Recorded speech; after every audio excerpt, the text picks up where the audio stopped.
কান পর্যন্ত পৌঁছে যায়।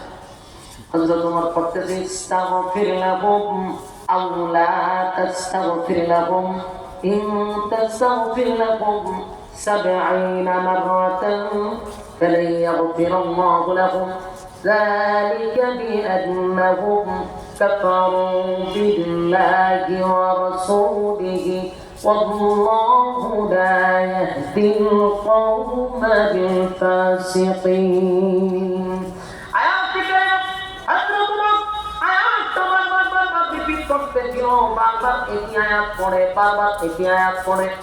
আল্লাহ নবী বুঝতে পারছে ওমর আমারে কি বুঝাইতে চায়, ওমর আমারে কি বুঝাইতে চায়, ওমর আমারে কি বলতে চায়, কি বুঝাইতে চায়।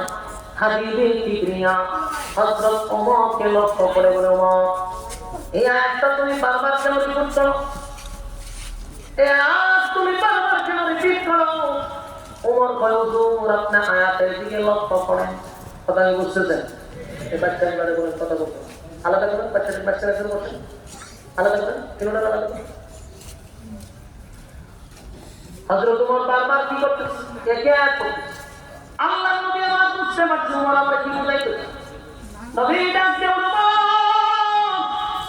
ইস্তাগফির লাহুম আও লা তাস্তাগফির লাহুম إن تستغفر لهم 70 مرة فلن يغفر الله لهم ذلك بأنهم كفروا بالله ورسوله والله لا يهدي القوم الفاسقين.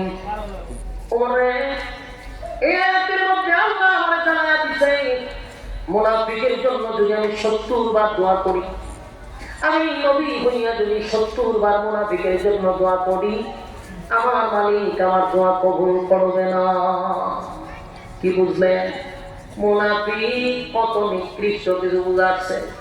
ওই কথা বললেন, মুনাফিক কত নিকৃষ্ট, কত নিকৃষ্ট। নবী 70 বার দোয়া করলে আল্লাহ বলেন না আপনি 70 বার দোয়া করলে আমি কবুলই করব না।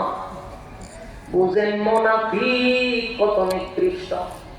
তাই মুনাফিক চিনবেন কেমনে? মুনাফিক চিনা বড় কঠিন। মুনাফিকের সুরত বড় সুন্দর। আপনার সাথে চলবে, আপনার কাছেই থাকবে, আপনার খাইব, আপনার করব, আপনার সব করব, পিছন দিয়ে আপনার কাছে চলে। মুনাফিকের চরিত্র। মুনাফিক এমন ভাবে আপনার সঙ্গে চলে, আপনার সাথে হাঁটে। যেমন দেখছেন না হাবিরে যে হত্যা করছে, গুলি করছে, এই উনি কিন্তু হাবির সঙ্গে ছিলেন, হাবির কাছে বুঝা কথা বলছে, হাবির বিভিন্ন প্রচারণায় গেছে,